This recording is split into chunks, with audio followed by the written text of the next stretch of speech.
I just pressed the let's go live button, so let's wait for the stream to fire up all across the fruited plain of the internet before we go ahead and get started on America's birthday eve, baby. Yeah! Finally, a good month ahead of us. So let's make sure the tubes are connected on Rumble, on YouTube, on Twitter, on Locals, and Telegram. We're live. So let's get started, shall we? Hello, my friends, and welcome back to yet another episode of Watching the Watchers Live, the show that spotlights misconduct involving police, prosecutors, and politicians. My name is Robert Govea. I'm a criminal defense attorney, and today we are talking about Biden and AOC having a little bit of a rage temper tantrum over some of the Supreme Court rulings. We're going to go through it because they're saying they're not done on this. In fact, they're saying that there's going to be more student loan relief. They just have to figure out another way to cram it on through. And so we'll go through this.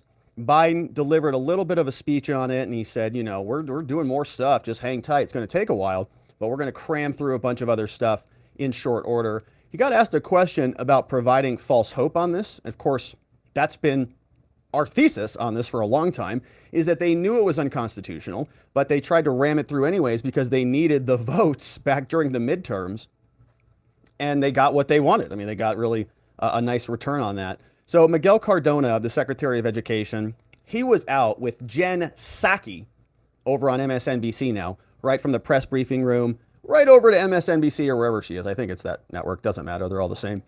But he came out, explained for about 5 minutes why this is going to happen and why the Supreme Court is a disaster and everybody's upset about it. And racism, racism, racism.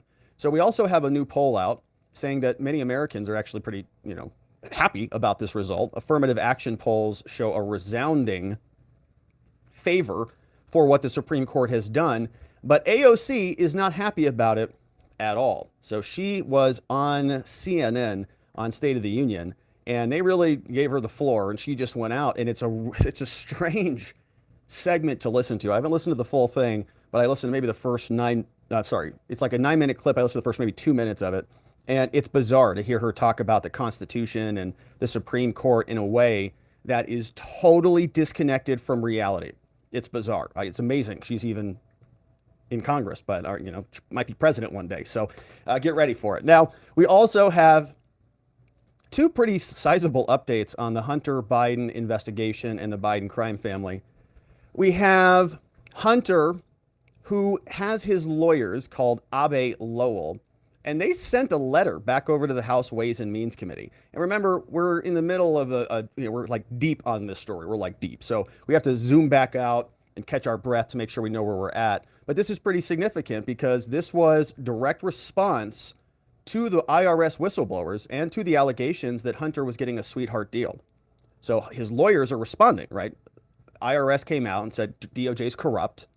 Hunter said, no, they're not. Your whistleblower's corrupt. And you guys are liars and you're faking this data. And if you continue to do it, there's going to be repercussions for you. So in other words, threatening the whistleblowers. So Hunter really, I think, has a lot of bravado here for this guy. I mean, when your daddy runs the DOJ or you run the DOJ by proxy through your daddy, you can kind of do whatever you want in the country. Gary Shapley's legal team, and I want to correct that. Last week, I was a little sloppy with the name. It's Shapley, Gary Shapley's legal team. They responded, and they've got a great group of people over there at Empower_US on Twitter. So actually, you can follow this along, and I'd encourage you to do that. They're doing amazing work. I've said this for, since the start of Shapley's appearance, that this dude is a hero. He's coming out with a massive amount of pressure on him. So his lawyers are available to follow at Empower_US on Twitter. Highly recommend you do that. But we'll get updates on exactly what is happening there. And then we also have an update from David Weiss. David Weiss, it's like, man, something happened. Like they went to Camp David and they all got their story straight. And then we got a bunch of letters fired out the next week. Really very interesting timing. But David Weiss responds to the whistleblower as well. So not only did Hunter's lawyers come out and go hard after the whistleblowers, but so did David Weiss. And he actually sent a letter to Jim Jordan and the House Judiciary Committee. And remember, Jordan sent a bunch of letters to Weiss demanding to know more about what was happening here. We've got new crimes that broke over the weekend. It's just amazing. Hunter smoking crack, driving over 170 miles per hour. in on the road in his Porsche. Just amazing. And when I was a brand new lawyer, I did a ton of traffic cases, and I got some things to say about that. So we'll go through that. We've got two families with different grandkids. We know that Joe Biden really has 7 grandkids, technically. He only acknowledges 6 of them. And the question is, is all of this really within the wheelhouse of the DOJ? Are these types of things that they consider? And the answer is yes. Okay, people do consider these things. If you go into I'll save it for the segment. So we have other reaction from Khanna and Ron Johnson as well, all chiming in on the show. And so we've got 3 segments, and I can't wait to get into it with you here today, my friends. Now, also, if you were a member this morning, we had an early stream this morning where we covered 2 news stories. And so our members were available where we talked about the White House and the climate wackos blocking the sun. We read through the report, about 40-something pages. We covered that this morning. We also covered some COVID news. Congress is demanding Fauci's, I would call him his hitman, his second in command, his bag man, the guy who goes, his executioner, so to speak. Fauci sent out orders, according to this new report, to this guy, Dr. David Morens. And Congress is demanding his cell phone records because apparently he used different email addresses, just like Hillary Clinton did. And it's a wild story. So Congress wants to get his emails because apparently Fauci was delegating some of his nefariousness to this guy, who was then threatening people with litigation and stuff. So Congress is on that one. We covered that this morning. Over at our amazing community, where if you'd like to join us, we'd love to have you, watchingthewatchers.locals.com, or if you join as a member on YouTube, you get access to a lot of the same stuff. Always grab access to the private Telegram group, no matter where you join us and support us. We want the chat to never end. It goes on and on, my friends. And so join the private Telegram group to connect with us there. We do Trump docket updates. For example, this morning we saw that there were 4 sealed filings. We don't really know what those are. They might be, I don't know, search warrants for Bedminster, New Jersey. Trying to figure that out. But also, we have an amazing community. And I want to give 2 very special shout outs to 2 members of our community named Diana and Rod G, 3 members, and Kelly R, who all have new puppies in their homes. And man, they sent the nicest letters. Diana and Rod sent a beautiful email, and Kelly sent a beautiful card. And it just sounds like it's an absolute match made in heaven. So new puppies, we have new families with warmth and love happening. It's a Watching the Watchers miracle, man. And it's just so cool. So I read the cards, I read the emails that everybody sent over, and I'm just grateful that it worked out. And so I wanted to say special shout out to Diana and Rod G and the new puppy Rocco and Kelly with Pico in the house.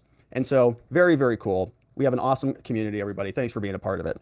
Now, before we get into it, the meat and potatoes on the day, we got to get our greens. Before we eat our meat and potatoes, got to get our greens. Make sure you go over to fieldofgreens.com because we all would like to lose those leftover pandemic pounds. And it's going to be July 4th tomorrow, okay? So eat your greens today. Go hog wild tomorrow. You'll feel better about it.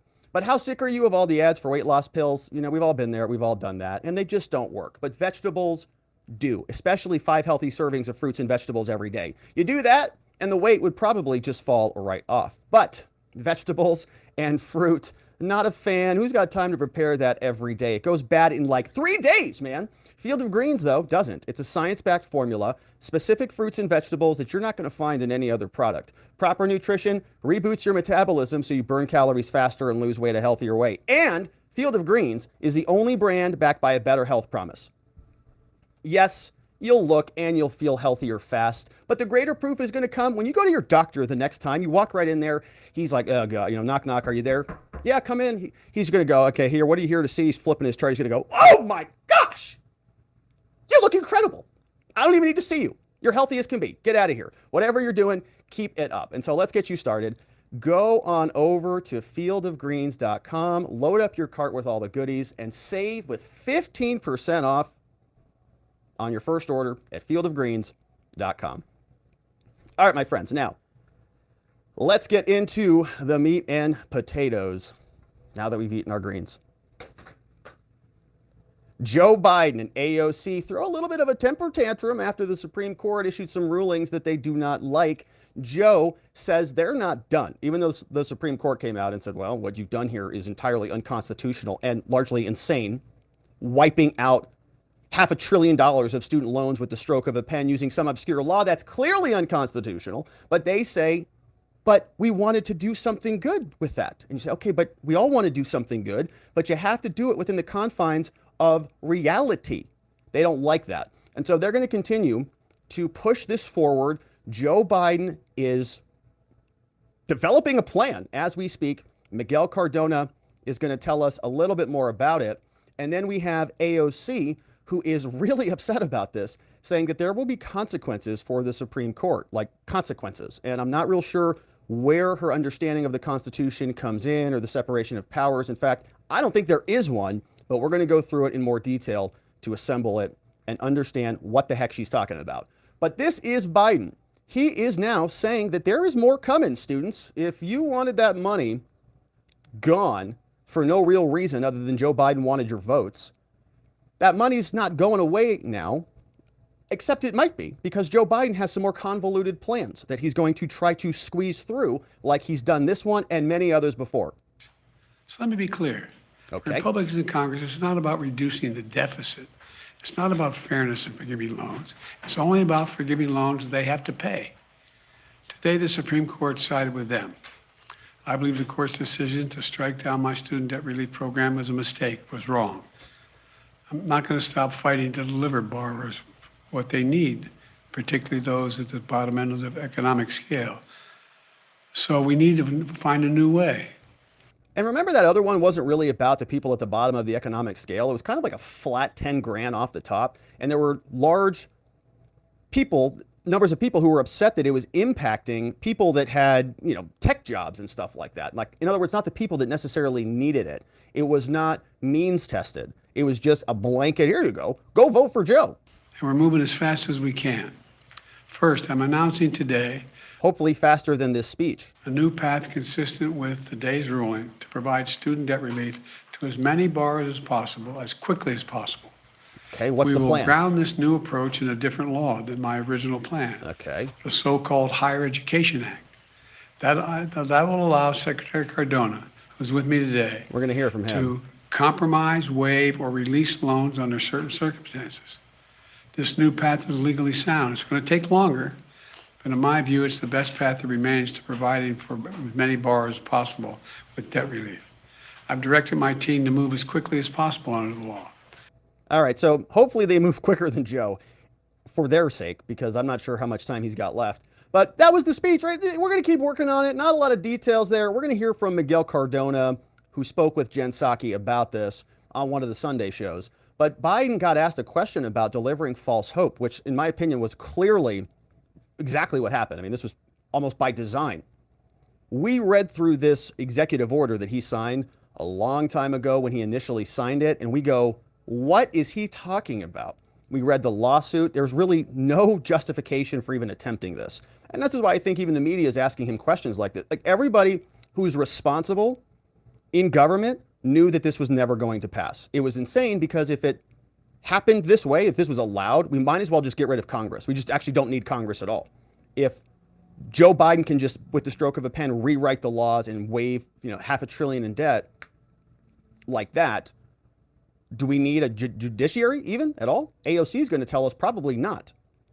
But it was false hope. They knew it was false hope. They did it intentionally and maliciously. It was very Machiavellian.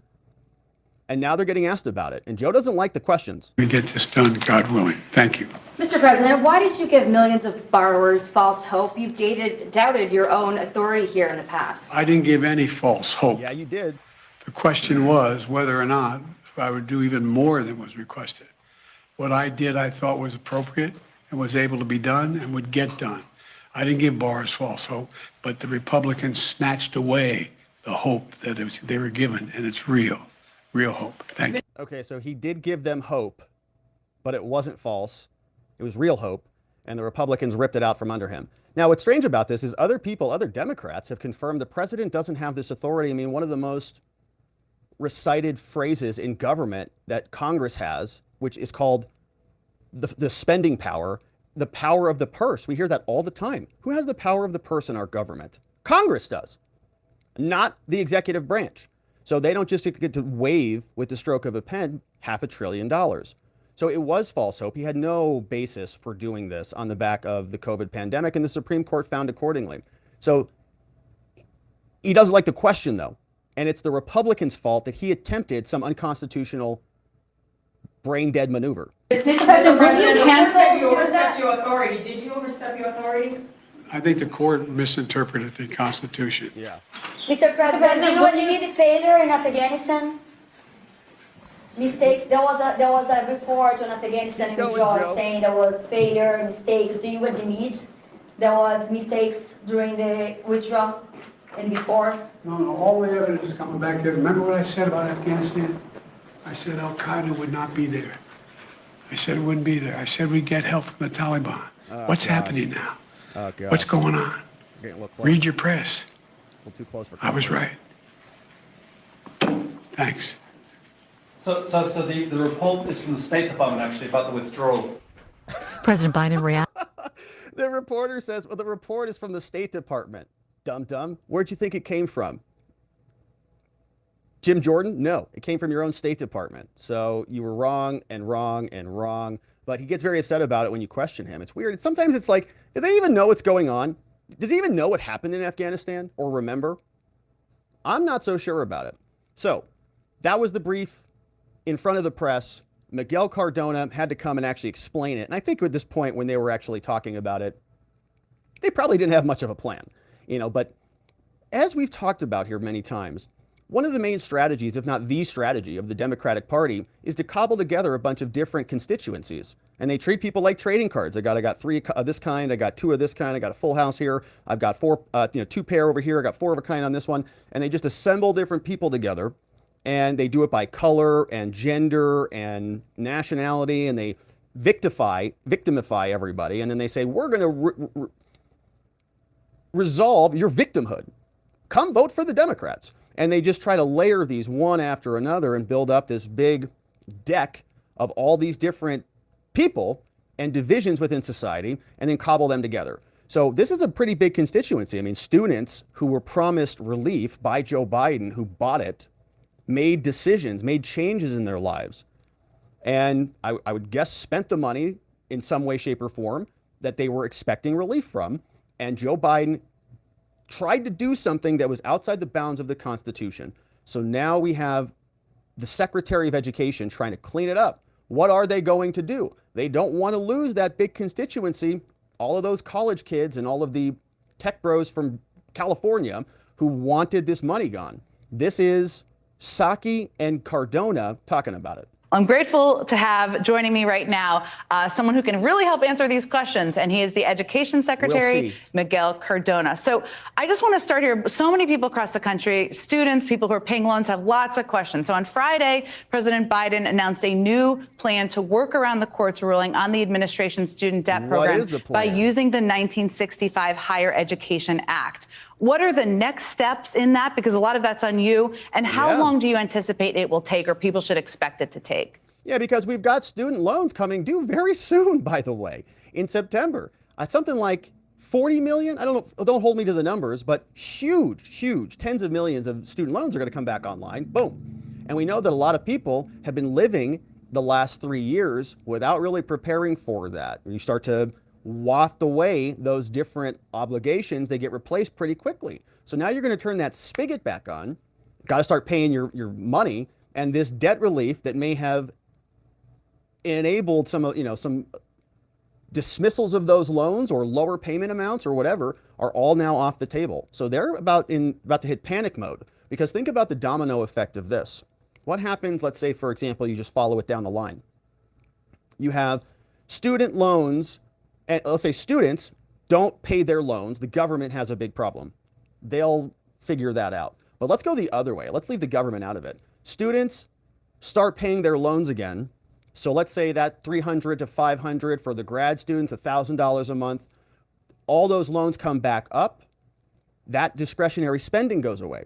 So a big portion of that money goes out of the economy. Now what happens if you've got commercial real estate dry up because people aren't going to salons and getting as many goods and services? So the brick and mortar businesses start having problems. The commercial real estate starts to suffer. We know that that is already in a precarious position because the banks hold a lot of that paper.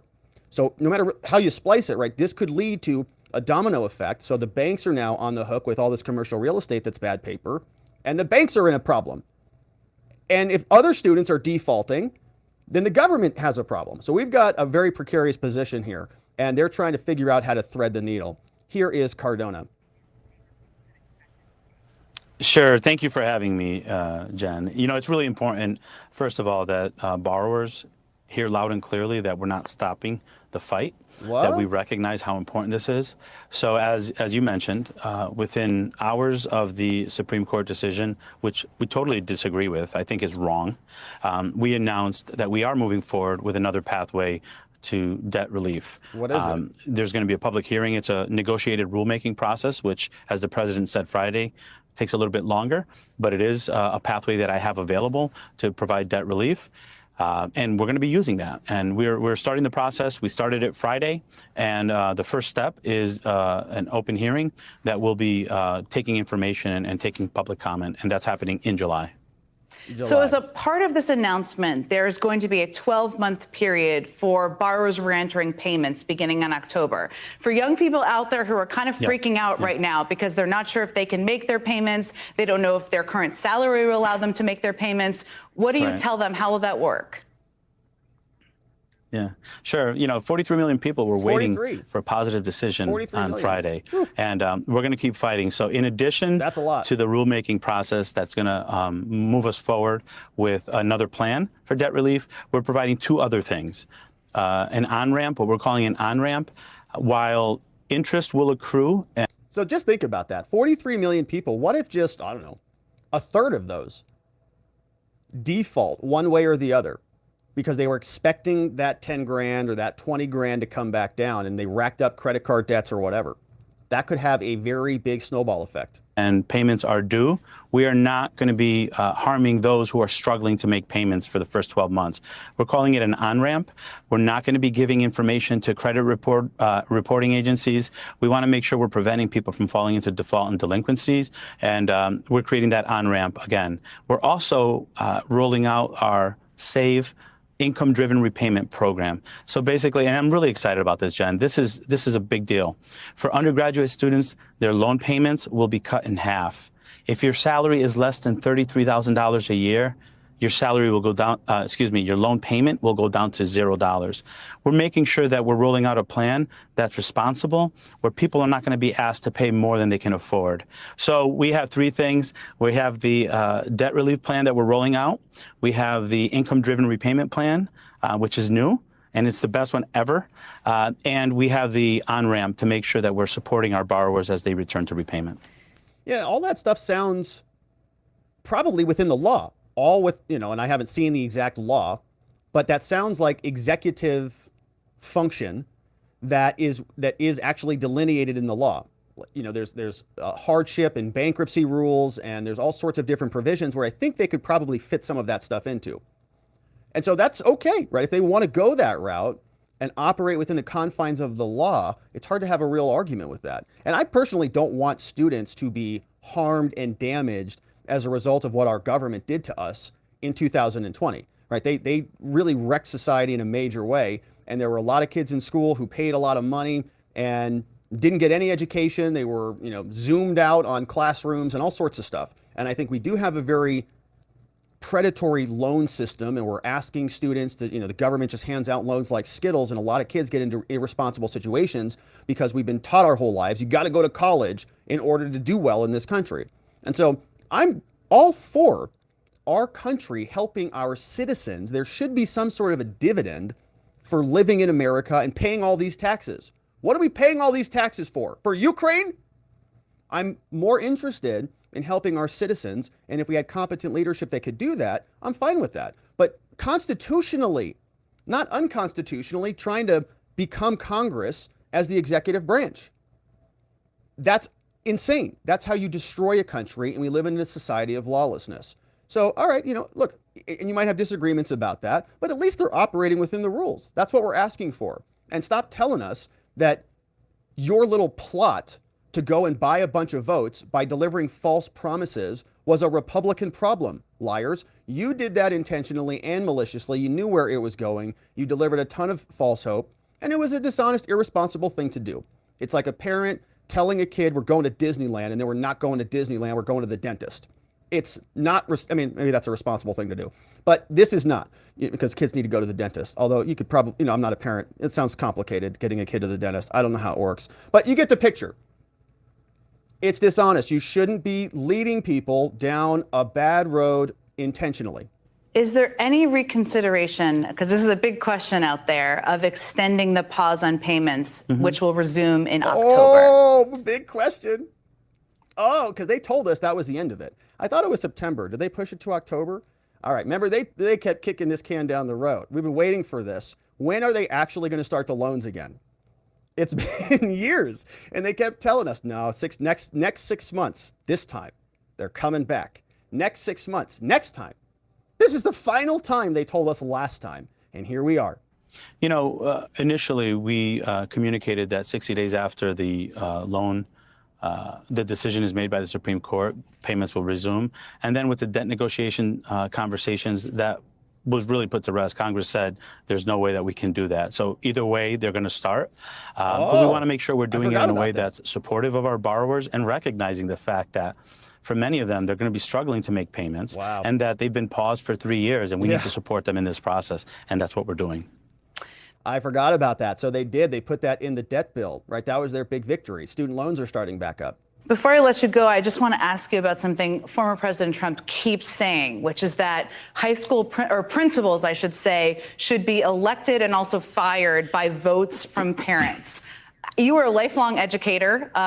Why would that be damaging? What about that concerns you?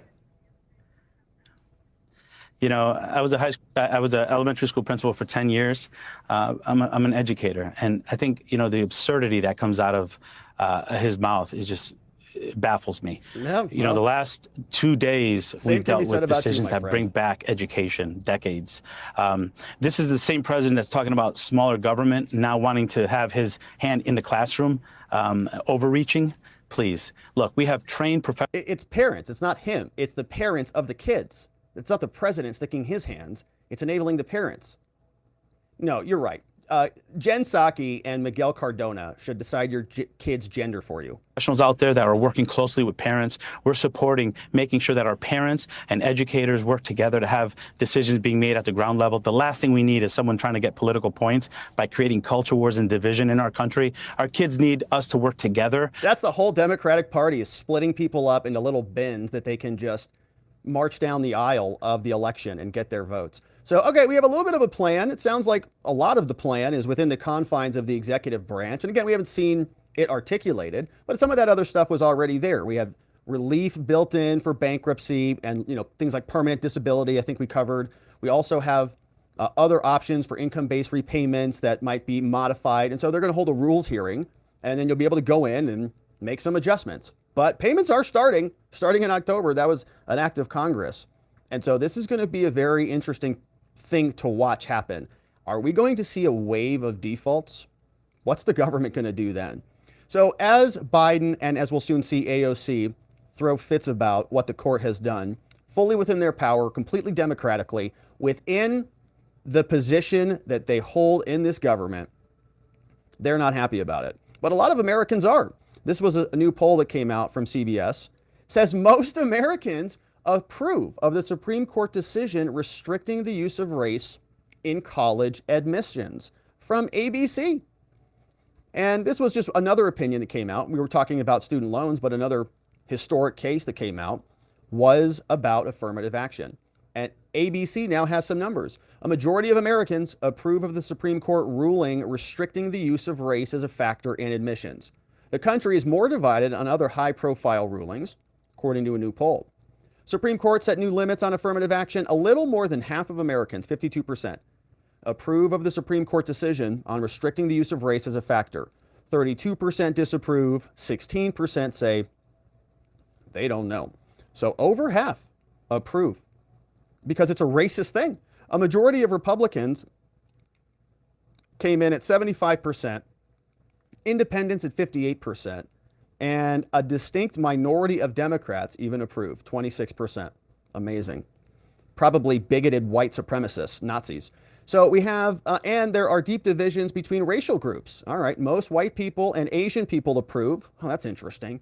Shocking. And the decision, only 25% of black people support the decision. Hispanics are split, 40% approving, 40% disapproving. But most Americans support the decision to end affirmative action in university. Americans are less likely to think that black and Hispanic students have a fair chance of getting in. Yeah, so it's going to continue to draw divisions. You know, I'm not sure that this is going to get any better at all. I think, remember, the laws can change, but the people who are in power, they stay the same, essentially. The Harvard administrators are going to stay the same. The law doesn't really matter what the law is. I mean, you'll file lawsuits against them, but people are going to people, and they're going to find ways to skirt it and rig the system, quite frankly. So I think that as this becomes more and more tense, you know, I'm not sure that this heals racial divisions across America at all. In fact, I think it's going to cause a reaction from the left that might push things even further in the wrong direction. Why? Because people who are constant just race hucksters who constantly scream about all of the different divisions that they would like to see created in society so that they can capitalize upon them. People like AOC, who are professionals at this line of work, are now screaming at the courts as well. She's not alone. She's joined by Presley and others like Ilhan Omar.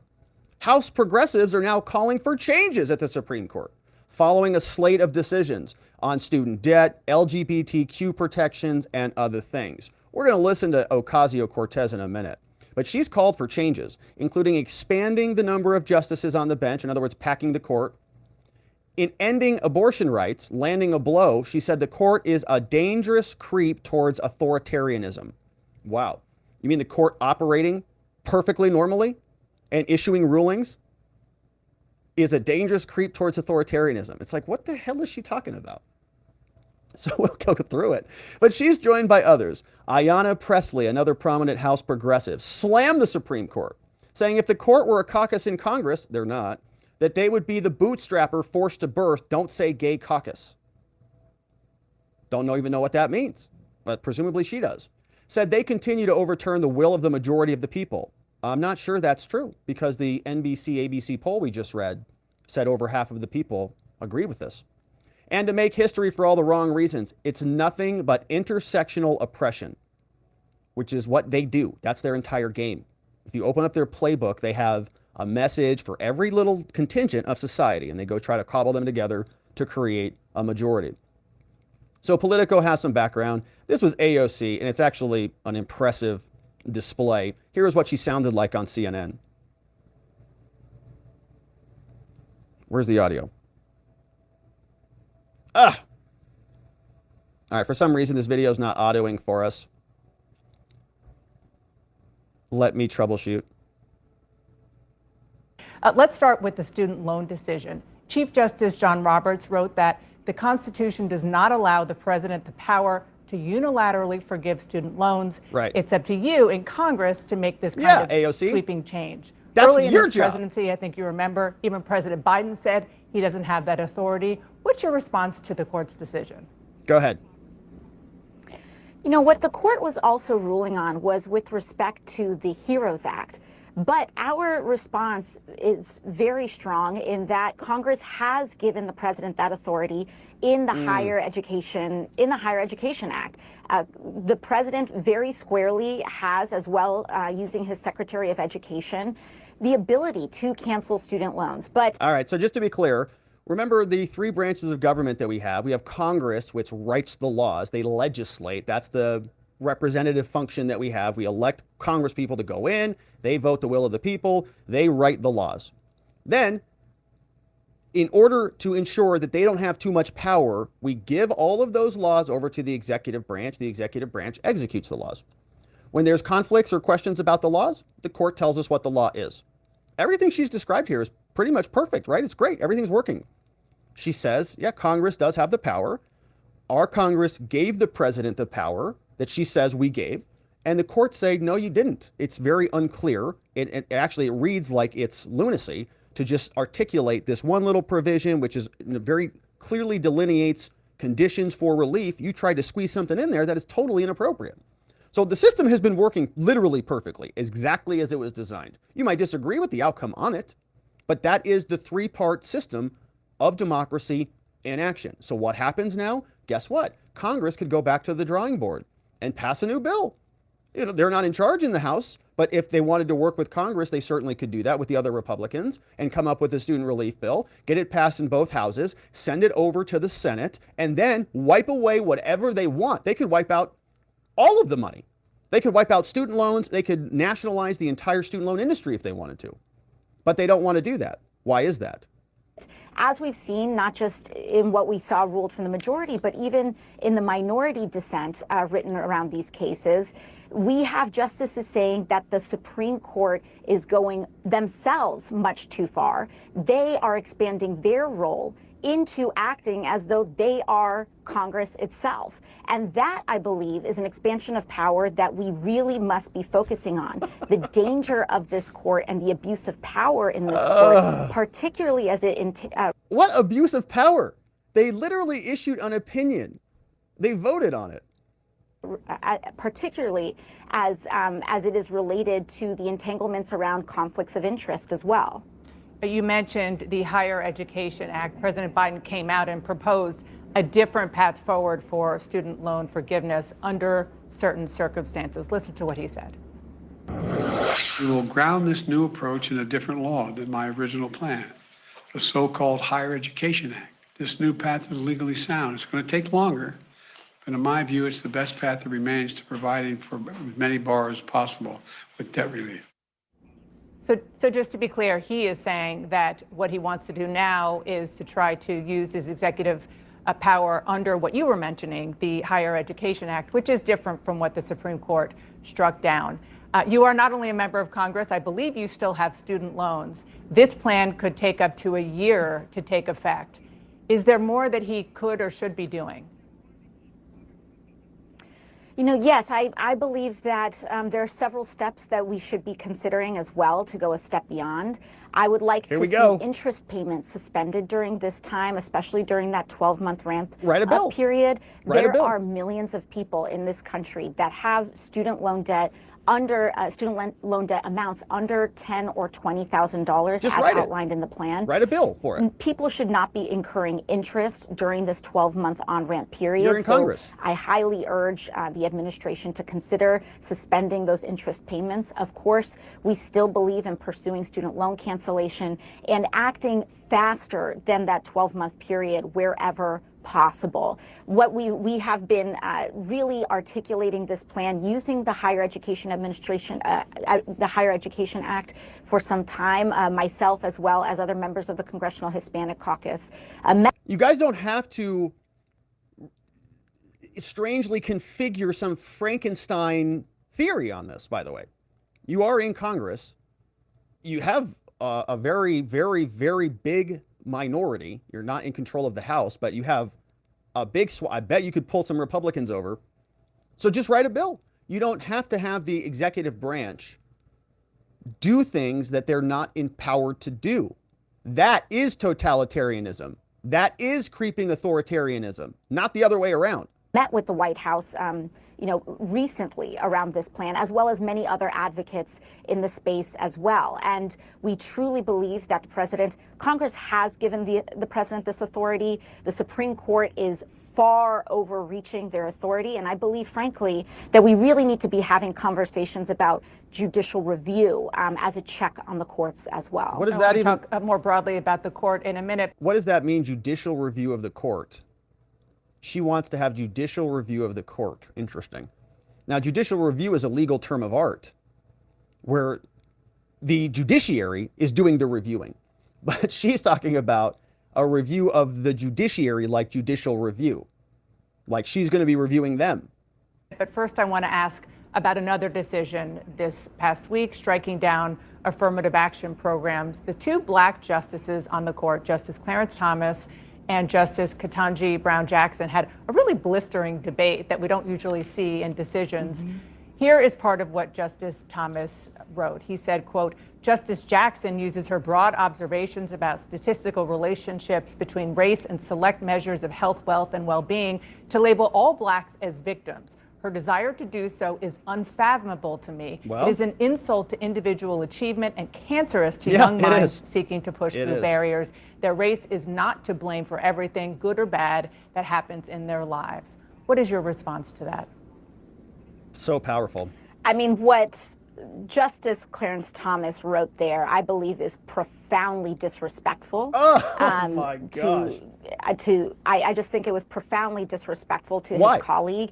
It includes sweeping assumptions about her worldview, whereas when you look at what she wrote it in a dissent, AOC. He's responding to her arguments that she wrote down.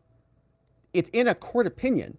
What the response was from Justice Ketanji Brown, we saw that her dissent was grounded in fact. It was grounded in the facts of the case. It did not disparage Clarence Thomas's overall worldview, but as a matter of fact, a nuanced critique of his analysis of the facts of the case. But for him to come out and insinuate that her opinion is due to some sort of inferior or less than, less than really thought out of a stance, I think it's profoundly insulting. And I think that he really demonstrated his character. Wow, they don't like being called out. When the race baiters get called out, when they just come out and they just, everything is an offense racially and all this stuff. And another person, hey, by the way, Clarence Thomas is a black man, by the way. So he is, I think, allowed to comment to Ketanji, and her not accepting his worldview is racist, as far as I can tell. All right, if they want to play that game, that's just how this works. But Ketanji and Clarence Thomas are doing what is ordinary in a court of law. They have a dissent. They have a disagreement. The majority has an opinion. The dissent has a disagreement. But Judge Clarence Thomas introduces a new idea that maybe it is a rotten thing to do to tell people, especially people of color or anybody in this world, that they are going to be disadvantaged. The world is rotten. Every time they step out their front door, some white person is going to steal their livelihood or put them back in slavery or something like this. That type of mindset, it really breaks my heart, honestly, to think about that, to think that there are just kids being raised in a world where AOC is telling them that every time they step outside, they've got to be petrified of the patriarchy or something like that. I mean, it's robbing kids of their innocence and their gender and, a community where they can be diverse with other kids of other colors if they're being brought up that their skin color or their gender, whatever it is, right? It's a rotten thing that they're doing. But when you call them out on it, when Clarence Thomas, who has the intelligence relative to these two, and Ketanji's in there as well, of exponential differences, it offends them. And so they just, as we often talk about, you either pound the law, you pound the facts, or if you're irritated and you don't have anything good to say, you pound the table. This is exactly what AOC is doing. She's pounding the table. How could Clarence Thomas essentially be racist against Ketanji? Frankly, and his worldview in that critique himself. Okay, he's also a black man. You've called on President Biden to expand the Supreme Court to 13 justices, but even after Roe was overruled last year and this past week, what we saw with affirmative action and other cases, I want you to listen to what President Biden said. He said this on Thursday on MSNBC. I think if we start the process of trying to expand the court, we're going to politicize it maybe forever in a way that is not healthy. That you can't get back. That you can't get back. Yeah, it's a fair point from Joe. I'd like you to respond to that. And also, you mentioned a moment ago judicial review. Are you also saying that the justices' power should somehow be limited? Okay, so did you hear that? So some producer in her ear said, hey, go back and talk about judicial review. What did she mean by that? Great producer. Good question. I truly do, and this is not a new development in history. This is part of our system of checks and balances. Tell us about it. The courts, if they were to proceed without any check on their power, without any balance on their power, then we will start to see an undemocratic and frankly dangerous authoritarian expansion of power. What are you going to do in the Supreme Court, which is what we are seeing now, from the overturning of abortion rights to the ruling that discrimination and frankly stripping the full personhood and dignity of LGBTQ people. Wow, the court stripped the full dignity of all LGBTQ people. Did you hear that? Wow. Well, if you're in the audience and you just heard AOC and you fall into one of those categories, apparently there's nothing left for you. Sorry. In the United States, these are the types of rulings that signal a dangerous creep towards authoritarianism and centralization of power in the court. In fact, we have members of the court themselves, with Justice Elena Kagan, saying that the court is beginning to assume the power of a legislature. And right now, whether it is expansion of the court. I'm sorry to interrupt, but I just want to, how do you do that? Yeah, what are you going to do? How are you proposing a law? Impeach them, bill? defund them? There's several ways. First, we have a Senate Judiciary Committee that is beginning the process of investigating the entanglements and conflicts of interest. Just 1 to 2 weeks before the student loan ruling, the country learned that Justice Samuel Alito was accepting gifts from billionaires who were lobbying against Supreme Court that were lobbying before the Supreme Court against student loan forgiveness. Just weeks before, we learned that he was accepting gifts from them and travel and vacations from them before he decided to vote and rule in their favor. And so I believe that if Chief Justice Roberts will not come before Congress for an investigation voluntarily, I believe that we should be considering subpoenas. We should be considering investigations. We must pass much more binding and stringent ethics guidelines where we see members of the Supreme Court potentially breaking the law, as we saw in the refusal, with Clarence Thomas to recuse himself from cases implicating his wife in January 6th. There also must be impeachment on the table. Hey, there it is. We have I was waiting for that. a broad level of tools to deal with misconduct, overreach, and abuse of power. And the Supreme Court has not been receiving the adequate oversight necessary in order to preserve their own legitimacy. And in the process, they themselves have been destroying the legitimacy of the court, which is profoundly dangerous for our entire democracy. Okay, first of all, they have been the people destroying the legitimacy of the court. Every time there's a ruling that they don't like. Sorry about that. Every time there is a ruling that they don't like, they turn the table and they say, we're going to pack the court. We're going to adjust it so that we get our way. But this is a very interesting dynamic. Now, I think AOC has a hard time with the Constitution. She was struggling around there until she did start talking about things like impeachment, which I'd love to, if they really want to go hard on it, they should send subpoenas and they should consider them to be subject to congressional will, because there are other agencies that may also be subject to congressional will. The FBI might want to show up. In other words, we might be able to see where some of these divisions lie. And I don't think that AOC has a leg to stand on. I think that what the court has done here is literally perfectly within their authority. There's 6-3 decisions all throughout our history. There are bad decisions that get reversed all the time. This is just ordinary operating procedure. But AOC just, wants to come up with new tools to continue to squeeze the juice out of the victimization categories, and continue to milk it for more votes, for her base, all, in my opinion, totally dishonestly, in ways that serve her interests, but not the country's interests. So they're going to keep driving this forward. We'll see what other unconstitutional scheme they come up with. Thanks for following us. Thank you for subscribing, my friends, wherever it is you're watching this. All right, and so now let's turn our attention over to what is going on with Hunter and the whistleblowers. Hunter Biden's lawyers now threatening the IRS whistleblower. They came out of the woodwork. We know that Hunter has been facing some additional scrutiny. He was supposed to take this really sweetheart plea deal that we talked about in general terms. Still haven't seen the details on that, which are going to be critically important. But Hunter and his team strike back. They sent this letter over to the House Ways and Means Committee, which is the committee that was investigating Hunter and really the connection with the whistleblowers, Gary Shapley and the team over at Empower US on Twitter.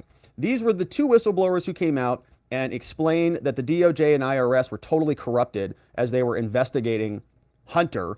This is the scoop over from Axios.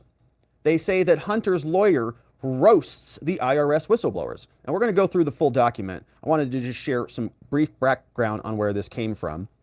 They say the White House has been struggling to answer questions. The letter comes after the chair of the House Ways and Means Committee, called Jason Smith, released transcripts. We've already read through many of those. Hunter apparently agreed to plead guilty. We still haven't seen the terms of that plea deal, and I really want to see it.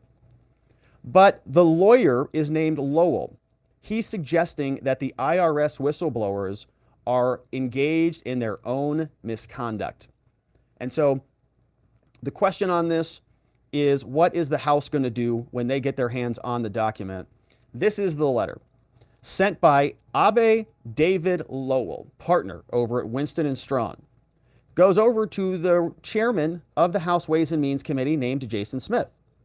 It's about the release of the transcripts and the proposed actions. So the committee released a bunch of stuff. We read through the opening statements of both of the whistleblowers. If you've missed those videos, they're here on our channel, wherever you're watching this. And now Hunter's lawyers are saying, how dare you release those transcripts? They say, dear Congress, since taking the majority in 2023 when the Republicans won, various leaders of the House and its committees have discarded the established protocols of Congress and even the law. They say you have an obsession with attacking the Biden family. Congress, your recent actions and joint statement with Chairman James Comer and Jim Jordan make clear that you have joined this ignoble group, adopting their irresponsible tactics as your own. In fact, yesterday's press release by three of you seeking testimony of dozens of law enforcement personnel based on unsworn and slanted statements of the IRS agent is now the proverbial card castle, something that looks real but has no foundation. Releasing the transcripts of and the exhibits from interviews of self-styled IRS whistleblowers who may be claiming that title in an attempt to evade their own misconduct was an obvious ploy to feed the misinformation campaign and harm our client. Uh-oh. This is like a threat almost. You actually harmed our client, Hunter Biden, by releasing the truth. It's just an obvious ploy. And anytime you see this word, harm, you've harmed us. You go, uh-oh, lawsuit alert, lawsuit alert. Hunter Biden, harmed. And as this is brought as a vehicle to attack his father. It is no secret that these interviews were orchestrated recitations of mischaracterized and incomplete, quote, facts by disgruntled agents who believed they knew better than federal prosecutors who had all the evidence as they conducted their 5-year investigation of Mr. Biden. So saying these people are just subordinates. All right, this IRS whistleblower, Gary Shapley and Mr. X, losers. They don't know as much as the prosecutors do. Maybe they should stay in their lane. He says, let me be specific. Your release of material violated the spirit, if not the letter, of the tax laws and the federal rules governing investigations. He's now threatening the House Ways and Means Committee. You may have broken the law. And guess whose daddy runs the Department of Justice that is prosecuting people that they don't like? Oh yeah, it's Hunter. His daddy is Joe. They say your attempt to protect the IRS agents was a transparent effort to provide cover to those with a bias and an axe to grind so deep and sharp as to allow to have them avoid answering for their own conduct under oath. And you choreographed the dissemination of incomplete half-truths, distortions, and totally unnecessary details about Mr. Biden. Well, he also did, forget that laptop. We've seen a lot of totally unnecessary details about Mr. Biden, unfortunately. They say, Ironically, your lawyers started each of the two interviews with a hollow recognition of privacy. He stated the following, we take privacy laws very seriously. But nowhere in the provision of the law, they say, nowhere in the provision is there the language to allow for the wholesale release of untested information. So he's saying that the lawyers were delivering an opening statement explaining, hey, these are what the laws are that govern what we do. And so he's just going through that and saying, well, they didn't really follow the laws as they say they did. It seems that the majority counsel should have read these provisions and warnings to you in addition to the witness. Okay, so you didn't follow the law exactly as you should have. There are myriad of good reasons for tax returns information to be kept private. One, this information can be complicated and nonsensical without a full understanding of them. Unless they're Trumps, then you just drop them out everywhere you want them. Another, tax return themselves can never explain how complex business entities operate. So all of those shell companies that Hunter Biden was creating, Rosemont Seneca One, Bohant, Advisors, whatever they were, I can't even remember all of them. There were dozens. It's taking it out of context. But of course, they have the full opportunity to provide an explanation for it. They haven't, of course. In addition to this law, criminal procedure prohibits disclosure of material obtained for a grand jury. There was no attempt by you people, by your witness or lawyers, to distinguish what information came from what processes. So in other words, he's alleging that they may have interfered with a criminal investigation. There are equally several reasons for grand jury secrecy. We want the grand jury to be secret and not be impeded by outside effects. Protecting the information that you improperly released, as well as preventing leaks of information, are so important that various courts have said that these disclosures are more egregious than the alleged crimes that the agents like Shapley are supposed to investigate. Wow. So they went and found a case from the Second Circuit 2018 case. It's actually a concurring opinion, so it's not a case. That's a little shady that he found that. It's a concurring opinion. All right. So that needs to be investigated, that site, by Congress. Obviously, they will. So then alleged crimes that agents like Shapley are supposed to investigate. So in other words, saying that the disclosure of the materials is worse than Hunter's crime. At least once before, in April, Mr. Shapley used Congress to provide him cover to make the disclosures when he wrote a letter. This week, you did it again. So you're breaking the law, and you did it again. The timing of the agent's leaks, say Hunter lawyers, and your subsequent decision to release their statements do not seem innocent. They came shortly after there was a public filing indicating the disposition of the 5-year investigation of Hunter. Lawyers saying, well, it's very convenient. Now all of this timing came out right after you know that he was going to take a plea deal. It's like, obviously, that's why they're blowing the whistle, because the plea deal is corrupt. To any objective eye, your actions were intended to improperly undermine the judicial proceedings. This is a very good letter, by the way. So now he's basically implying that this is a bold letter to send to Congress. He's now also hinting that Congress has committed another crime, which is called interference with judicial proceedings, saying we had a plea deal scheduled, and you release this, now you're interfering with our plea deal. So that's a crime.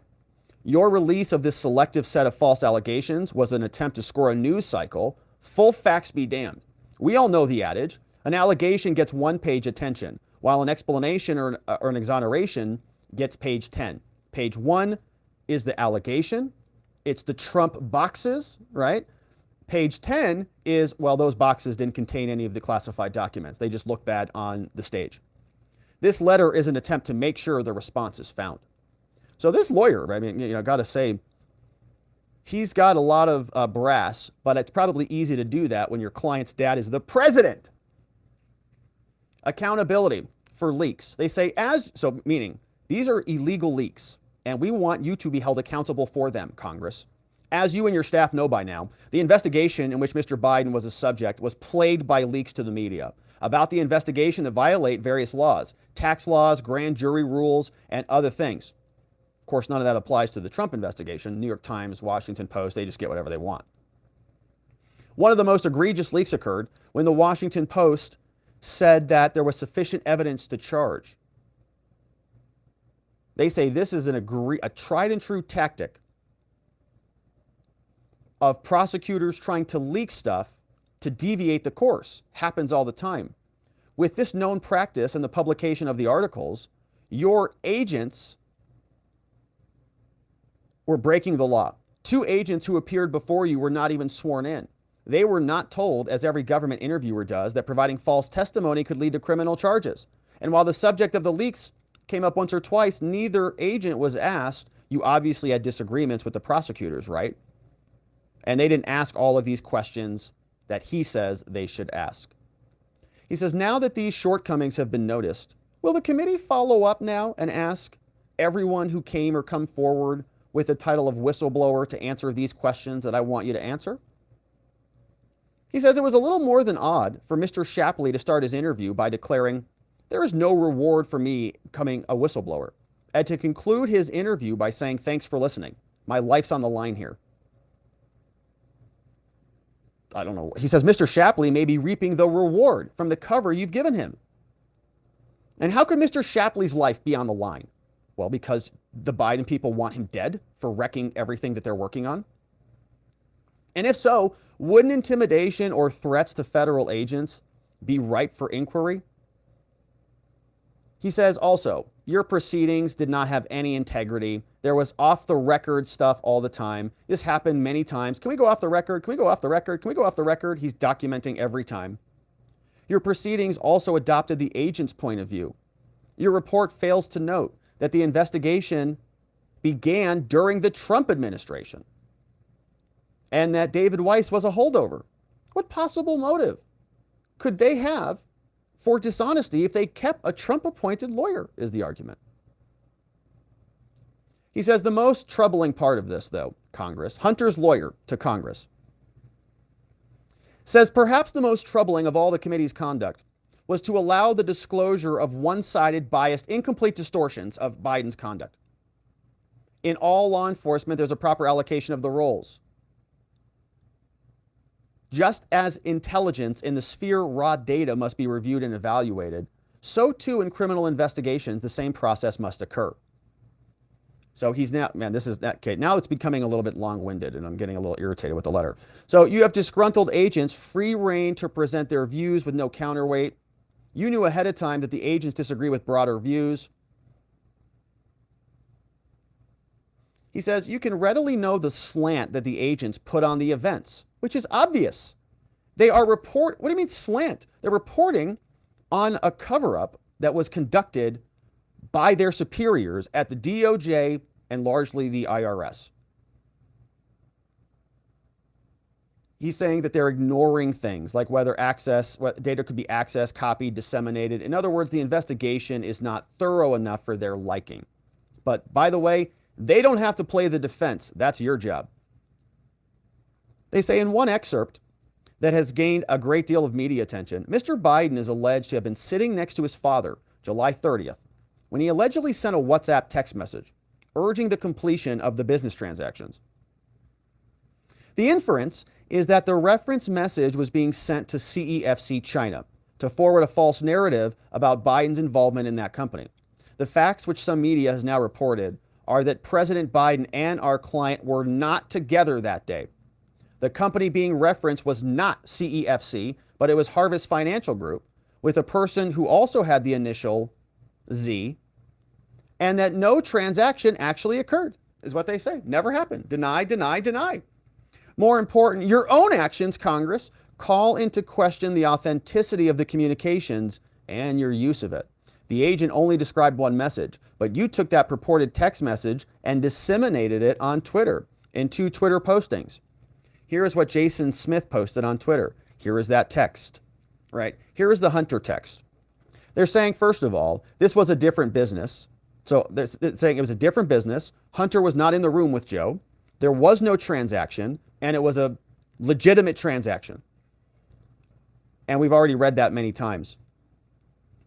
He says that they basically assembled these images, right? They basically assembled these images, HZ, and here's a Chinese flag on one of them.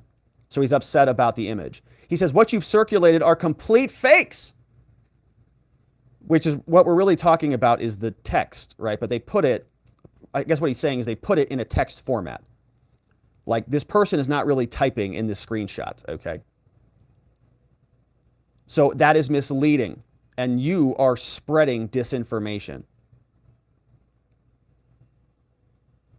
They say you also bring in some red herrings of making Weiss a special counsel.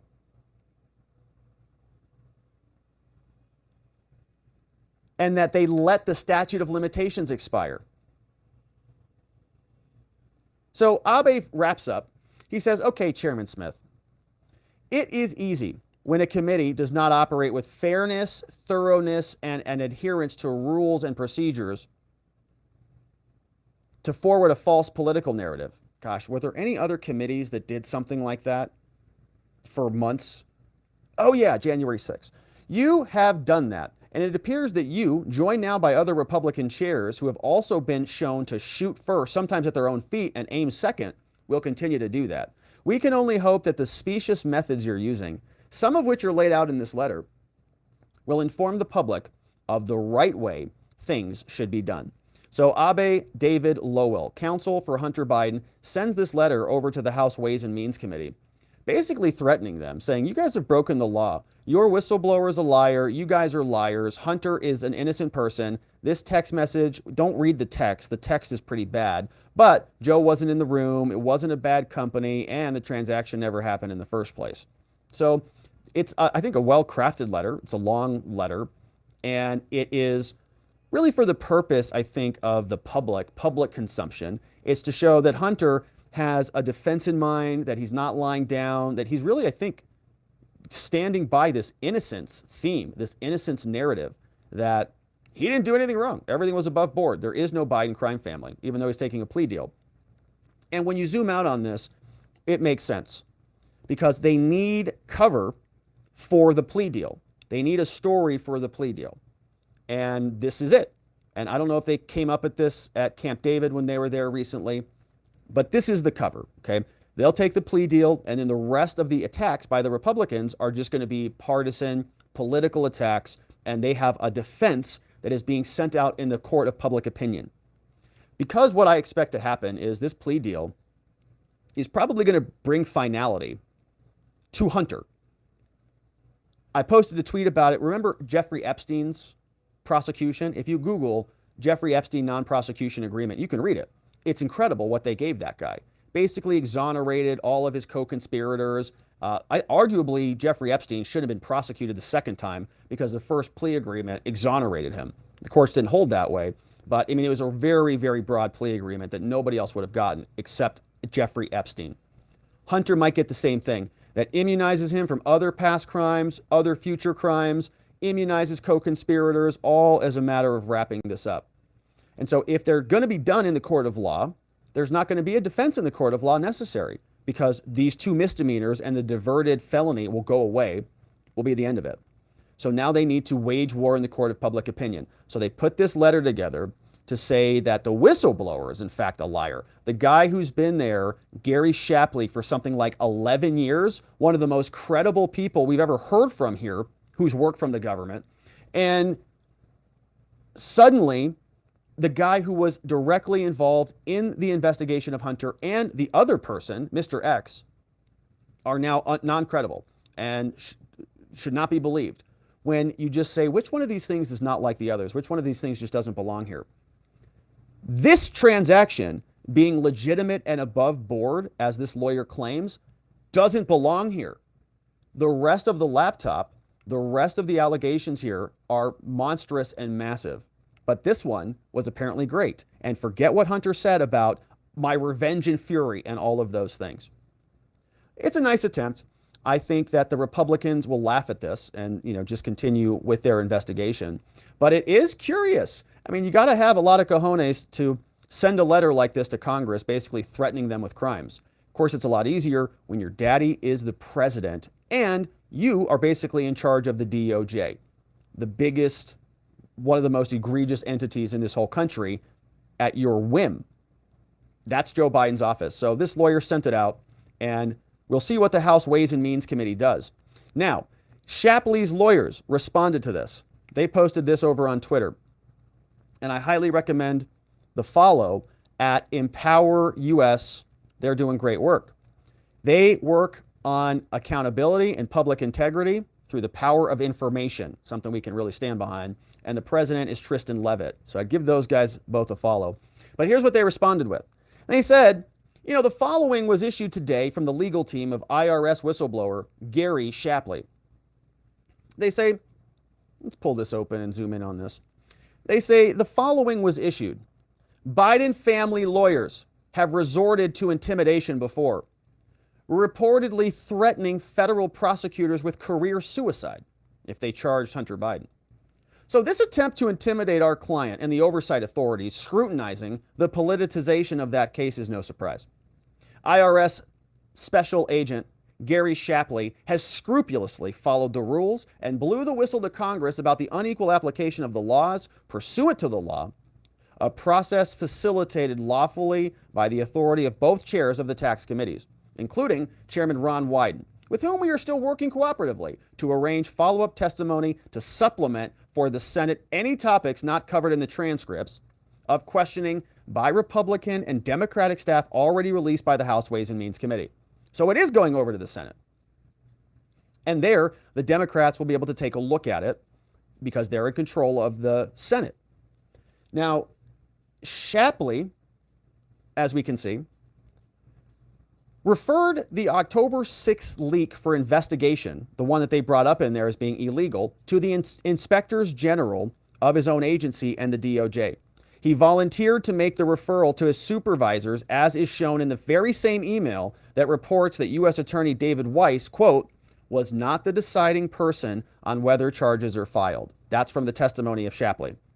Falsely alleging that he was a leaker is just another baseless attack on him for blowing the whistle.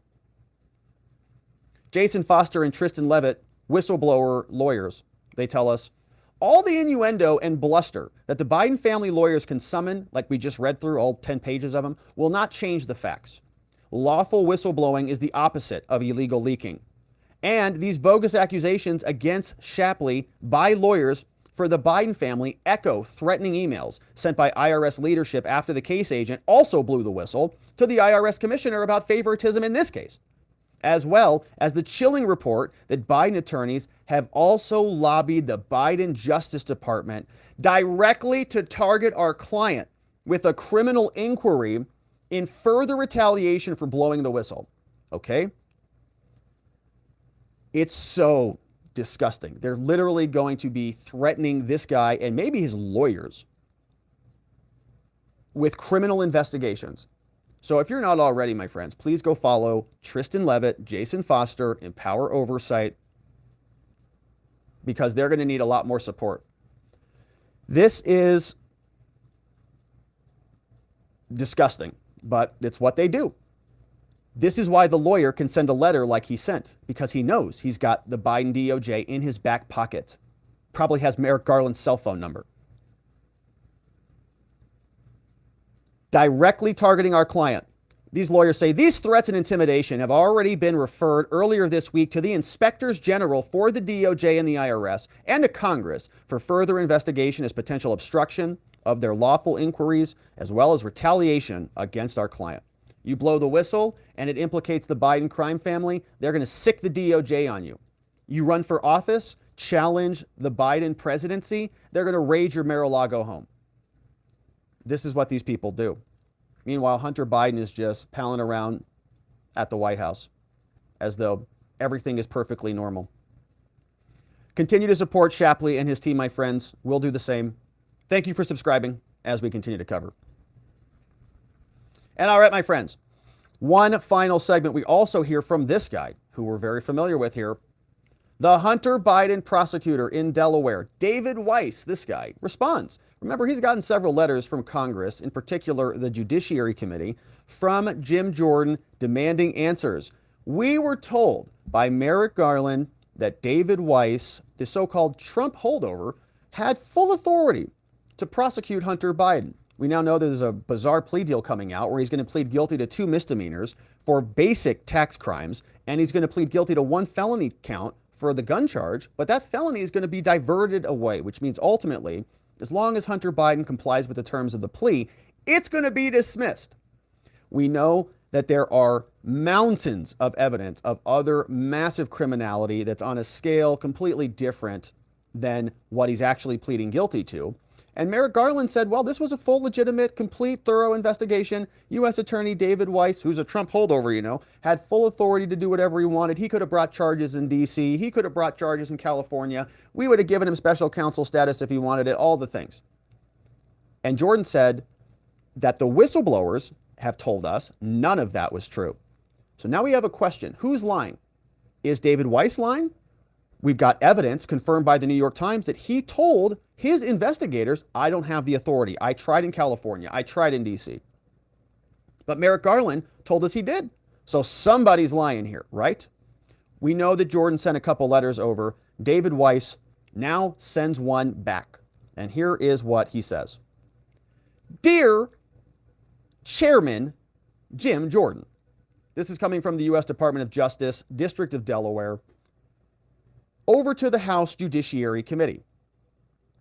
It says, Dear Chairman Jordan, this is in response to your June 22nd letter, wherein you renew your requested materials related to the whistleblower allegations made in connection with Hunter's investigation, and request additional information related to my response. He says, Jim, at the outset of this letter, I would like to reaffirm the contents of my June 7th letter. And I want to reiterate that I'm not at liberty to provide you the materials that you seek.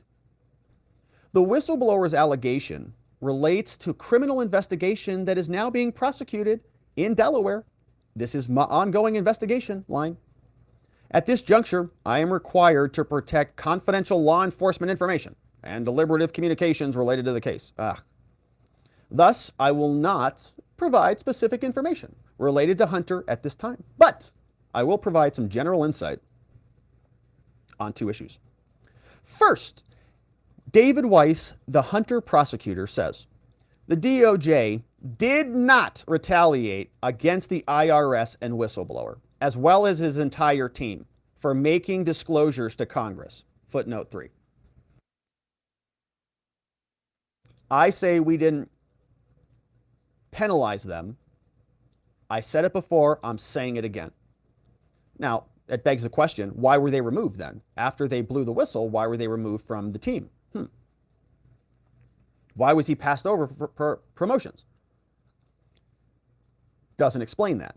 But he continues. He says, second, in my June 7th letter, I also stated, in my letter, David Weiss wrote, I have been granted ultimate authority over this matter, including responsibility for deciding where, when, and whether to file charges and for making decisions necessary to preserve the integrity of the prosecution consistent with federal law and other regulations.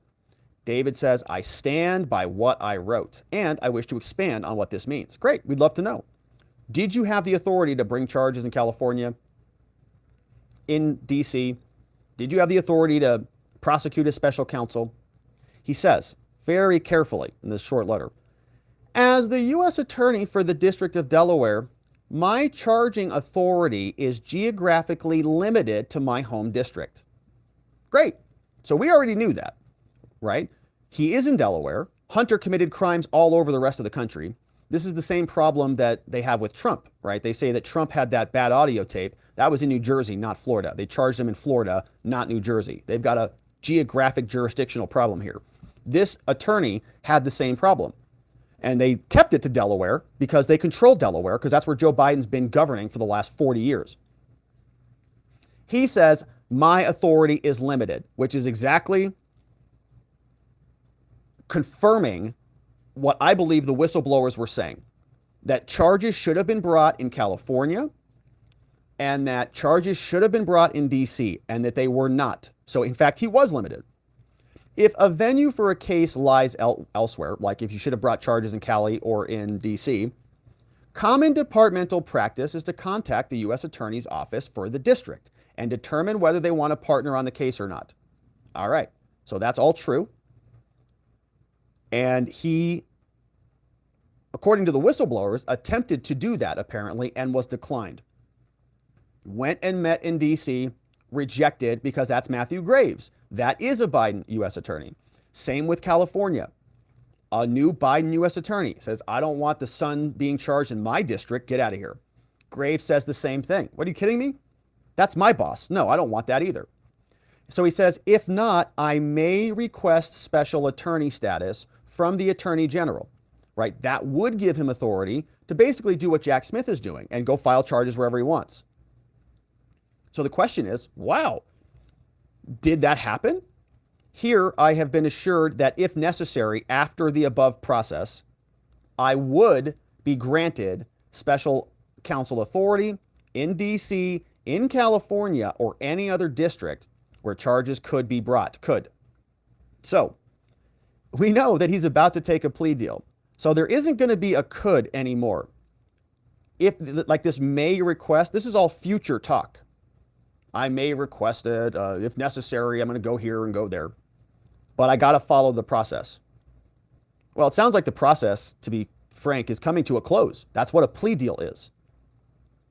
Generally, if they've been working on this for 5 years, they have the terms of the plea articulated, and it's going to mean that it's done.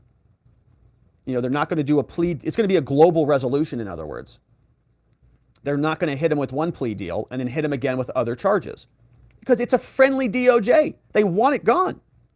So this is basically giving us no new information, but in my reading of it, it is confirming that he didn't actually have the authority that he needed. As long as the whistleblowers, but we have 2 of them, by the way, they're confirming a process saying that he did actually go to California and was declined. He did go to DC and was declined. So he's talking like I would be granted, but our understanding is that all has already happened in the past. So when the plea deal goes into effect, it's going to be the end of the story. There will not be any special counsel status. So Weiss wraps up. He says, at the appropriate time, I welcome the opportunity to discuss these topics with the committee in more detail and answer questions about the allegations consistent with the law. It's my understanding that they're going to discuss the appropriate timeline and scope of all of this. Sincerely, David Weiss, U.S. Attorney out of Delaware. So he's not telling us that he was rejected from pursuing charges, and he wasn't telling us that he even attempted. He really wasn't telling us anything. But from my read, it has a lot less power than Merrick Garland promised us. And so that's his letter. Now, there's a million more questions that come as a result of this, and it's just the beginning. But we've also learned that there are new crimes in play. So David Weiss, he has a difficult time identifying crimes, apparently, for Hunter. We've been able to identify a bunch of them and have talked to the amazing people at Marco Polo USA who've done their due diligence on this. And here are some new crimes, in fact. Hunter apparently filmed himself smoking crack behind the wheel of a car in 2018. Same year, he took a picture of himself driving a Porsche at 172 miles per hour. Newly uploaded photos. Biden, 53, flashing what looks to be like a crack pipe and smoking it while driving through a residential area. This is the picture of Hunter. Driving around, pretty excited, driving around in a Porsche. Photos were uploaded by Garrett Ziegler, MarcoPoloUSA.org, a nonprofit firm. He was also racing down the street going at least 172. Pictures were found on the laptop. And so there he is. Now, 172 miles per hour is quite fast. And at my former law firm, we represented a lot of people charged with something called criminal speeding in Arizona, which is a crime. It's a class 3 misdemeanor. And 172 miles per hour is extremely fast. In fact, most cited tickets that we would see, our clients would sometimes tell us they were going, very, very fast, like this speed or faster, like 200. But the tickets never showed that speed because it's actually hard to measure it and then prove it. So the cops would always write something like 140, 145, or 135, because that is, very easy to prove in court. If the speed limit is 75 and you're going 50 over, and I can argue margin of errors, plus or minus 5, let's say it's visual, like I can get it all the way to 10 maybe. All right, so my client's now going 130 instead of 140. Great, right? So, in other words, if they put 172, I might be able to show that their numbers were way off because they have an easier time proving a lower number, I guess is the takeaway on this. So he didn't get a ticket, but it was extremely, extremely fast, right? And in Arizona, if somebody got popped with something like this for 140, 130, jail, all right? If you're in Scottsdale, they're asking for 1 day in jail. If you're doing something like this in the city of Glendale in Arizona, probably 2 days. Scottsdale might give you more than a day. Jail. It's a crime in Arizona to do this. So this is just another example, right? And I have seen people arrested on the side of the road for going this fast. In fact, if you get pulled over for going, let's say, even 110, you might get arrested on the side of the road in Arizona. We have criminal speeding, and they take it seriously. So here's Hunter just smoking crack and driving down the road with his crack pipe hanging out. And if you want to go, here's some, you can go watch, go take a look at the rest of the debauchery pictures over there if you would like to see that. But we've got reaction now from some people in Congress, Khanna and Ron Johnson, responding to what is going on over there in the White House. I want to put up this timeline because it's crucial and no one's focusing on the role of the laptop and what we've learned from the whistleblowers. 2018, November of 2018, IRS opens Hunter's investigation. 2019, the FBI learns about Hunter's laptop. Weeks later, according to Shapley, FBI agents confirm the authenticity of what is on that device. And even so, fast forward a year later, essentially August of 2020, the FBI sits you down and says they worry you're advancing Russian disinformation. Was the FBI running cover for Hunter Biden? Yes. Kaylee? I believe they were. I think it started when they left the John Paul McIsaac's computer shop, and they turned around and said, it's our experience that people who don't talk about these things don't get in trouble. And that began their pre-sabotage of any news coverage of the laptop. And by the way, to a certain extent, it worked. We had over 100 articles published against us that we were soliciting, disseminating Russian disinformation. We got that unsolicited briefing, which, by the way, was later leaked to the Washington Post to smear me and impacting the Wisconsin U.S. Senate election in 2022. But this hasn't been widely reported that the day after Senator Grassley and I issued our report in September 2020, McIsaac now finally felt safe enough to surface with that computer. He offered it to us. Now, again, all the warnings, all the accusations sound like an odd story. So we did our due diligence. So we went to the FBI. And the FBI should have told us immediately, yeah, we know about that. Don't worry, we believe, we've authenticated it. It's not stolen property. They gave us a runaround for weeks to the point where Mr. McIsaac grew impatient, gave it to Giuliani, and the New York Post published the story. So, no, I think the FBI's been running interference for the Bidens, for the Democrats for years and years. And that's one of our problems. We have a complicit, we have a compliant, we have a corrupt media, and we have corrupt actors inside our federal health agencies, federal law enforcement, as well as our intelligence agencies. Yeah, it's been covered everywhere you turn. So the FBI gets the laptop, cover it up. The IRS whistleblowers come to speak, threaten them with charges from the DOJ. It's just never-ending battle with these people. But Khanna, remember, he's a Democrat, he's a representative, and he got asked some interesting questions about this, and this is what he said. And Congressman, I want to ask you about the latest developments in the Hunter Biden case. As you know, the House has, Republicans in the House have released testimony of this IRS whistleblower, saying that he's got evidence that, in fact, the contention that the decisions are being made by the U.S. was being made by the U.S. attorney in Delaware and not by the attorney general is not true. That ultimately it was the attorney general, the main justice, deciding this. Are you concerned about what's coming out of this case at all, Ro?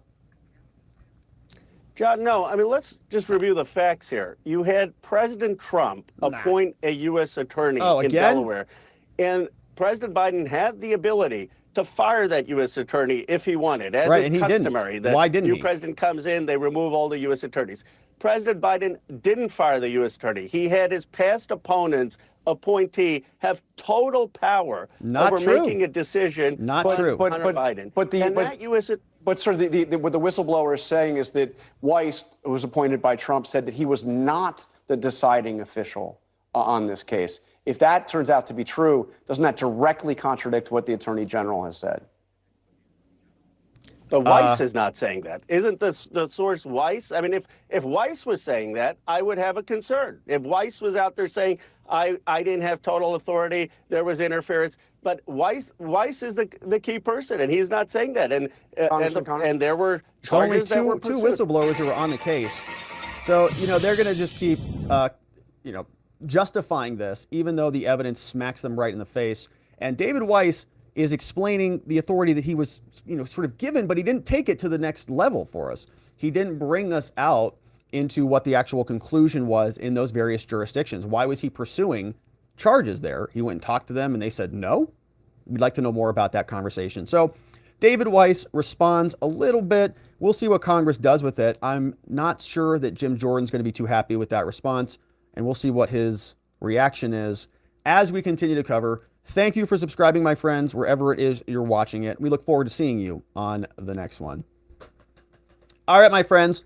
Well, that is it for us on the day. We covered some good ground. Hunter Biden's prosecutor responds to Congress. We also know his lawyers are now threatening the House Ways and Means committees, as well as Gary Shapley's lawyer. And Biden is promising more action on the student loans. We'll see if it's more constitutional. I haven't read, any of the new proposals. I don't think anybody's seen anything yet.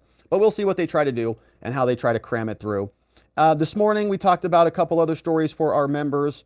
But now let's hear from you, my friends, and let's see what you have to say about this, courtesy of our friends over at watchingthewatchers.locals.com and our friends on YouTube. And hey, we had a couple, thank you. So Donut Mind Me is clipping for us away today on YouTube. And Curtis Bartle in the house. Curtis, thank you. Curtis brought in 5 new members to our amazing new community.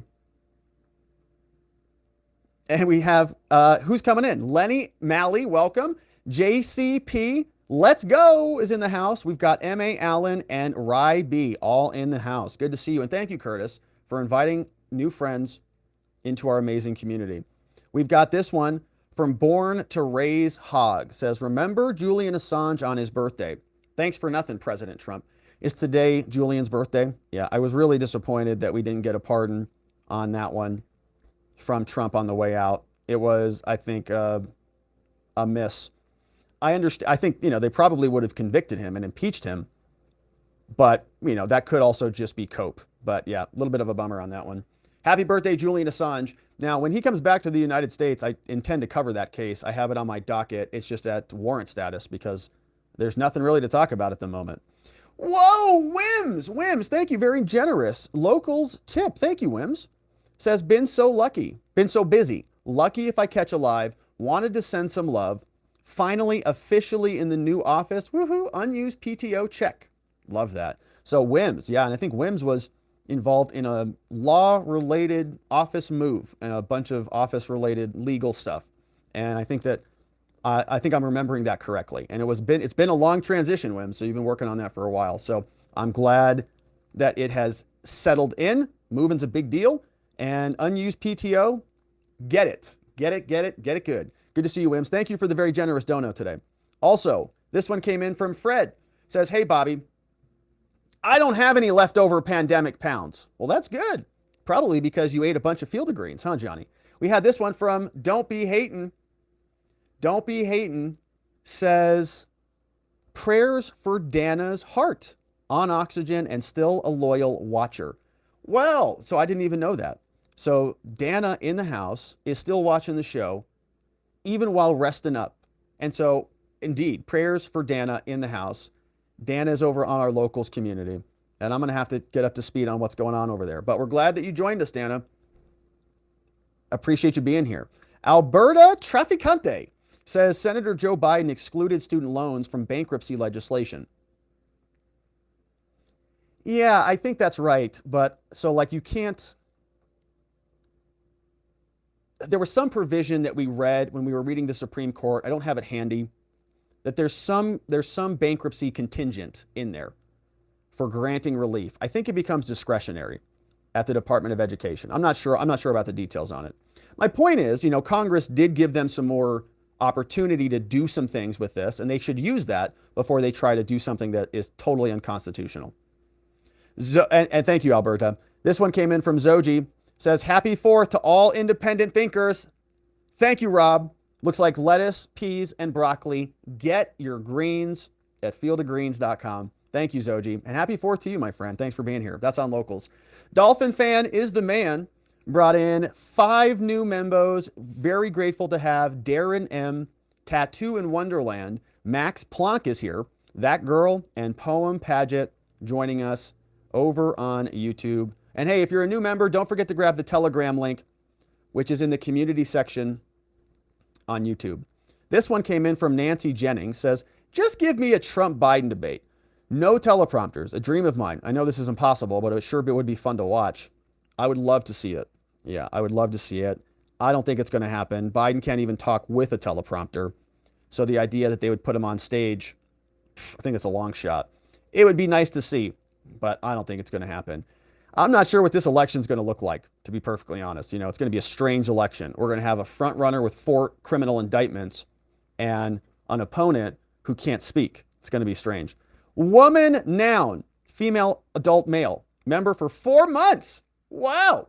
Thank you. Woman, noun, female, adult, male. Human, female, adult, human. Woman, noun, defining, you know, what is a woman? Well, defined for you right there.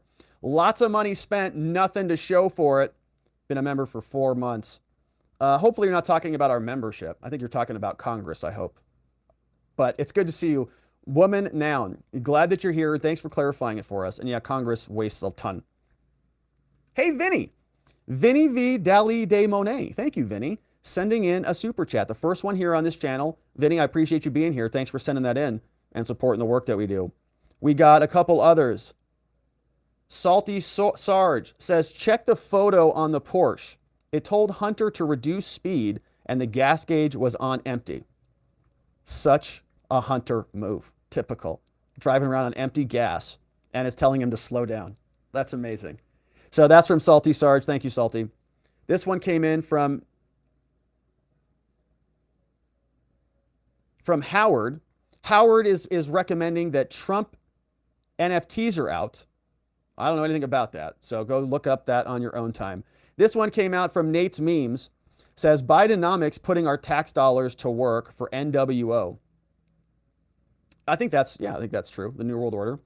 They would like to make us all perpetual, you know, lower class tax cattle, slaves, who just eat our processed food, watch our processed news, and vote our processed ways. Good to see you, Nate. This one came in from Salty. Says, Alexis de Tocqueville once presciently just said that a republic would be doomed once the politicians realize that they can bribe their citizenry with their own money. Happy Independence Day to all. I totally agree with that. It's like when the people figure out that they can vote themselves a raise, is the way I've heard it phrased. When everybody realizes that we can just vote ourselves a raise, oh, I guess we just need more money. And the politicians are like, yeah, vote for us. We'll give you more money. We'll give you a raise. And we get into this like doom loop cycle where the government just says, we can do all of this. And people say, you can? Well, it's amazing. And it's just this total dishonest relationship. And people are going to get obliterated when reality hits them. And I mean that. I think that there's going to be a blue segment of America and a red segment. And the blues are going to be very disappointed when they realize their government can't deliver, and the reds will be robust and more anti-fragile and able to weather that storm because they're not going to be having built their lives on the reliance of the government. Great comment from Salty. Hey, Trust 2 Kids is in the house. Hey, and FC Mike is in the house. Welcome, FC Mike, to our amazing new supporter level, which means we get some extra member-only content like the stuff we talked about this morning. Glad to have you, FC Mike.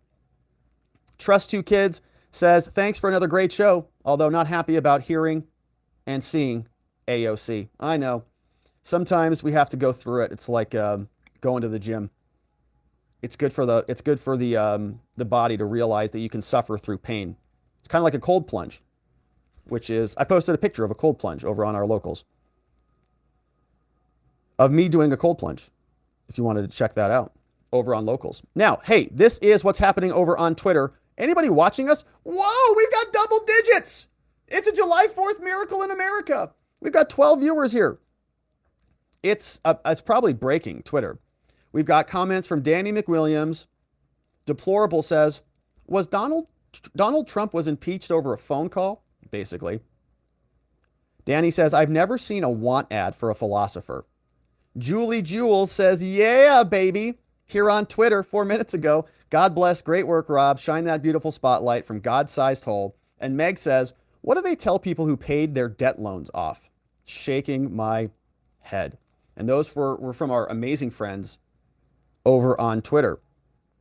But that, my friends, is it for us on the day. We covered some good ground.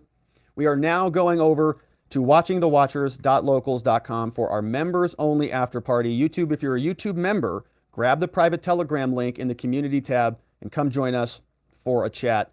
Also, don't forget to get your Field of Greens over at fieldofgreens.com, where you can save 15% off with code Robert. Load up your cart. Remember, the vegetables want to be eaten. All right, that's why they're here. They burst out of the ground. They're like, eat me, eat me. And so tomorrow, when you're indulging in those barbecue ribs and those hot dogs and hamburgers, make sure you get a little bit of Field of Greens in there too, my friends. Fieldofgreens.com, code Robert. You can also create your own mind maps like this one right here using this software available for free account at spotlightlawyer.com/mindmap, where you can mind map to your heart's content. Also want to thank our mods who mod down the fort for us and keep things nice and orderly. Thank you to Donut Mind Me for clipping away for us today. Our friend Dog Digger, Janek909 on Rumble, John Allen, Zach Nichols, Beyond Geo Stars. We got Zulu in the house, Ronnie Cole, Playing Hooky, Just Cause, our friend K Bean, and Vienticus Prime modding down the fort for us, as well as our meme smiths extraordinaire, who are Sleepy Dog Lee, which Paul has been a little absent from this show. And Geegum, we miss Paul. I hope he's out there doing okay. Paul Meme No is out there, but hopefully he's doing okay. Geegum Geegum's in the house over on locals, memeing up for us, along with Nathan N810, and John McGarvey, I think, is memeing up the ice bath as well, but you're going to have to go over to locals to see that one. All right, my friends, that is it for us on the day. We are going to leave it there. Tomorrow is July 4th. We are planning a show for that because that's America's birthday, baby, and we celebrate. But I don't know what time it's going to be, so it probably will not be at the same time. So make sure you're subscribed. Make sure you have the notification bells on. Will probably be an earlier show because it's also my mama's birthday, July 4th. It's a great day in America. America's reborn, and Mama Govea's birthday. So we're going to dinner tomorrow night, and it should be a lot of fun. Dinner and fireworks. So we'll have an early show. Thanks again for subscribing and turning on those notification bells. But that is it for us on the day. We are going over to watchingthewatchers.locals.com. We'd love it if you joined us. But if not, we'll see you back here tomorrow for our July 4th show. And we hope to see you here so that together, with your help, we can shine that big, beautiful spotlight of accountability and transparency down upon our system with the hope of finding justice. Make it a beautiful night, my friends. Sleep very well. I'll see you right back here tomorrow. Bye-bye.